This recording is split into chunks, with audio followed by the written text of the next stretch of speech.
अरे बानी, तुझे इस पेड़ के बारे में पता है? हाँ पता है। क्या पता है तुम्हें इस पेड़ के बारे में? कि रात के समय में इस पेड़ के आसपास भूलकर भी नहीं जाना चाहिए। हाँ सही कहा तूने। अब चल यहाँ से जल्दी। अरे गौरी बिटिया, तू कहाँ चली गई थी? मैं तुम्हें सुबह से ढूंढ रहा हूँ। जी पिताजी, मैं शिव जी के मंदिर गई थी शिव जी को दूध चढ़ाने। गौरी रामू की इकलौती बेटी थी। गौरी के पैदा होते ही उसकी माँ उसे छोड़कर चल बसी। तब से रामू ने गौरी को दिलो जान से पाल पोस कर बड़ा किया है। गौरी की सबसे अच्छी दोस्त है बानी, जो गौरी के बिना एक पल भी नहीं रहती। यहाँ तक कि बानी गौरी के साथ उसी के घर में सोती है। अगले दिन सुबह के 8 बज रहे थे। बानी का घर। अरे बिटिया, बानी कहाँ है? तभी वहाँ पर बानी आती है। जी पिताजी, क्या हुआ? अरे बेटा, मैं कुछ लकड़ियाँ काटने जा रहा हूँ। मुझे आने में थोड़ी देर हो सकती है। तुम स्कूल से आके कुएं से जाकर पीने का पानी ले आना। जी पिताजी, मैं ले आऊंगी, आप निश्चिंत होकर जाइए। इतना बोलकर श्याम अपने रास्ते जाने लगता है। यहाँ बानी स्कूल के लिए तैयार होकर गौरी के पास आती है। अरे गौरी, तू अभी तक तैयार नहीं हुई? चल, हमें स्कूल जाने में देर हो जाएगी। अरे बानी, बस हो गया, मैं तैयार हूँ, चल। इतना बोलकर दोनों स्कूल की तरफ जाने लगती है। दोपहर के 12 बज जाते हैं। यहाँ गौरी के पिता रामू घर पहुँच जाते हैं और थोड़ी देर के लिए बैठ जाते हैं। थोड़ी देर के बाद गौरी और बानी स्कूल से वापस घर आती है। अरे गौरी, चल ना, कुएं से जाकर पानी लेकर आते हैं। क्या कहा? कुआं? नहीं नहीं, पिताजी को पता चल गया तो नाराज हो जाएंगे। अरे चल ना, मेरे पिताजी लकड़ियाँ काटने गांव से बाहर गए हैं। मेरे घर में पीने का पानी नहीं है। बानी की यह बात सुनकर गौरी उसके साथ जाने के लिए तैयार हो जाती। ठीक है, चल, बस आज के दिन, रोज रोज मैं नहीं आऊंगी, ठीक है? हाँ बाबा, ठीक है, चल। गौरी अपने पिता को बिना बताए बानी के साथ चली जाती है। थोड़ी देर चलने के बाद वो दोनों कुएं पर पहुंच जाती है और पानी लेकर वापस आने लगती है। ऐसे ही चलते चलते वो दोनों घर पहुंच जाती है। बानी अपने घर चली जाती है और गौरी अपने घर। अरे बेटा गौरी, आज तुम्हें आने में इतनी देर क्यों हो गई? पाठशाला से कहीं घूमने गई थी क्या? जी नहीं पिताजी, वो मैं स्कूल से आकर बानी के पास बैठी थी। इस तरह बानी अपनी बातों को घुमा देती है, पर उसके पिता उसे कुछ भी नहीं बोलते। कोई बात नहीं, जाओ जाकर हाथ मुंह धोकर खाना खा लो और अपनी पढ़ाई करो। इतना बोलकर रामू वहाँ से चला जाता है। ऐसे ही कुछ दिन बीत जाते हैं। उसके गांव में हमेशा की तरह ऐसे ही सुख शांति बनी रहती। एक दिन रात के 9 बज रहे होते और गांव के लोग हमेशा की तरह अपना अपना काम निपटा कर सो जाते। तभी रात में गिरीश नाम का एक आदमी अपने घर से बाहर आता। अरे भाई, यहाँ पर तो कोई भी नहीं है, सब लोग सो गए क्या? गिरीश ऐसे ही अपने आप से बातें करते करते अपने घर से थोड़ी दूर पहुँच जाता है और तभी उसे थोड़ी दूर एक रोशनी नजर आती है। अरे ये रोशनी किस चीज की है? मुझे वहाँ पर जाकर देखना चाहिए। उस रोशनी को देख गिरीश उस तरफ जाने लगता है। उसके पास पहुंचते ही गिरीश अचानक से बेहोश हो जाता है। पूरी रात गिरीश बेहोशी की हालत में वहां पड़ा हुआ रहता है। ऐसे ही सुबह हो जाती है और रामू अपने काम की ओर निकल पड़ता है। थोड़ी देर चलने के बाद उसे रास्ते में गिरीश पड़ा हुआ नजर आता है। वो दौड़कर उसके पास जाता। अरे भाई गिरीश, उठो, क्या हुआ? तुम यहाँ पर कैसे आए? अरे भाई, मैं यहाँ कैसे? क्या कहा? तुम यहाँ कैसे आए, तुम्हें पता नहीं? रामू गिरीश को ले जाकर एक पत्थर पर बिठा देता है और तभी कुछ लोग जमा हो जाते। अरे क्या हुआ रामू भाई साहब, सब कुछ ठीक तो है ना? अरे भाई साहब, क्या बताऊं मैं आपको। मैं अपने काम के लिए जा ही रहा था कि गिरीश मुझे यहाँ पर पड़ा हुआ मिला। अरे क्यों गिरीश, क्या हुआ? तुम यहाँ पर कैसे आए? सभी लोग गिरीश को एक ही सवाल करने लगते, पर गिरीश को कल रात को क्या हुआ उसके बारे में कुछ भी याद नहीं था। तभी गांव के सभी लोग गिरीश के साथ हुए हादसे के बारे में अपने गांव के सरपंच को बताते। सरपंच अपने गांव में हुए इस हादसे के बाद अपने पास वाले गांव में जाकर एक तांत्रिक से मिलते हैं। जी प्रणाम महाराज। जी सरपंच प्रणाम, बोलो क्या समस्या लेकर आए हो? और ऐसे उन्हें अपने गांव में हुए हादसे के बारे में बताते।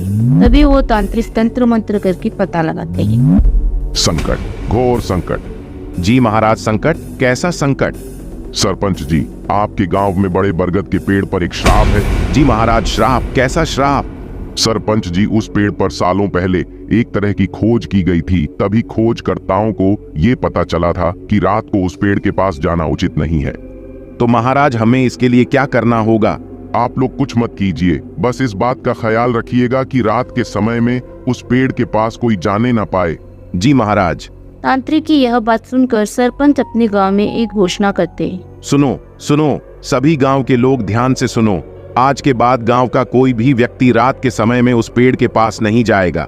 सरपंच की बात सुनकर गांव के सभी लोग इस बात से सतर्क हो जाते हैं और तभी से कोई भी व्यक्ति रात के समय में उस पेड़ के पास नहीं जाता। इस बात में जरा भी शक नहीं था कि उस पेड़ पर कोई श्राप। ऐसे ही कुछ दिन और बीत जाते हैं और गांव में सब कुछ ठीक ठाक चल रहा होता है। हर दिन की तरह एक और नई सुबह होती है और तभी गांव के रास्ते पर एक बस आती है।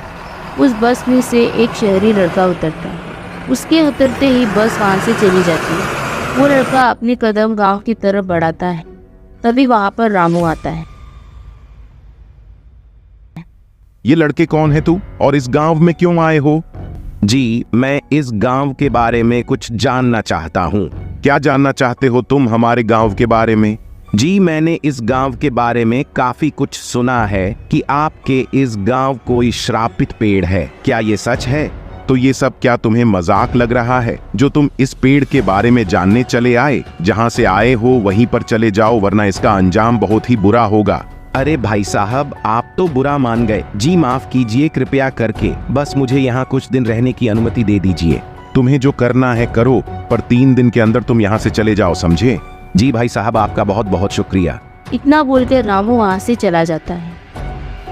बड़ा अजीब इंसान है, इतनी सी बात पर कोई इतना गुस्सा होता है क्या भला। खैर, जो भी है, मुझे 3 दिन तक इस गांव में रहना है। इतना बोलकर वो लड़का उस गांव के बारे में जानकारी ढूंढने निकल पड़ता है। सबसे पहले वो गांव के कुएं पर पहुंचता है। अरे वाह, ये कुआं तो काफी गहरा लगता है। तो गांव के लोग यहाँ से पानी लेकर जाते हैं। ऐसे वो लड़का पूरे दिन में घूम घूम कर पूरे गांव को देखता है। ऐसे ही धीरे धीरे दिन ढलने लगता है और शाम होने लगती है। अरे बाप रे, रात हो गई। मुझे कहीं पर सोने की जगह ढूंढनी पड़ेगी। पहले मुझे खाना खा लेना चाहिए। वो लड़का अपने बैग से खाना निकाल कर खाने लगता है। खाना खाने के बाद वो वहीं पर खुली आसमान के नीचे सो जाता है। अगले दिन सुबह के 6 बज रहे होते हैं। उसी रास्ते से बानी के पिता शाम अपने काम के लिए जा रहे होते हैं। तभी उसकी नजर उस लड़के पर पड़ती है। अरे उठो भाई, कौन हो तुम, और ये बीच रास्ते पर क्यों सो रहे हो? जी कुछ नहीं भाई, मैं तो बस आपके गांव के बारे को जानने के लिए आया हूँ। जानकारी? कैसी जानकारी? जी हाँ, आपके गांव के पेड़ के बारे जानकारी लेने आया हूँ। ये लड़के उस पेड़ के आसपास भी गए तो इसका अंजाम बहुत बुरा होगा। तुम जहाँ से आए हो वहीं पर वापस लौट जाओ, समझे? इतना बोलकर शाम वहाँ से चला जाता है। इस गांव में तो बड़े अजीब लोग रहते हैं, जिसे देखो उसे बहुत जल्दी गुस्सा आ जाता है। खैर जो भी है, मुझे इस पेड़ के बारे में जानना ही होगा। तभी वो इधर उधर उस पेड़ को ढूंढता रहता है। तभी उसकी मुलाकात बोरी से होती है। हाय, मैं इस गांव में पहली बार आया हूँ। तो मैं क्या करूं? जी, आपको कुछ भी नहीं करना है। आप मुझे बस इतना बताइएगा कि इस गांव में वो श्रापित पेड़ कहाँ है। जी क्या कहा? वो पेड़?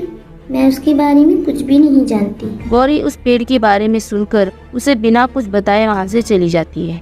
मुझे लगता है कि यहाँ के सभी लोग पागल हैं। लगता है अब मुझे ही उस पेड़ तक पहुँचना होगा। वो पूरे गांव में उस पेड़ को ढूंढने लगता है।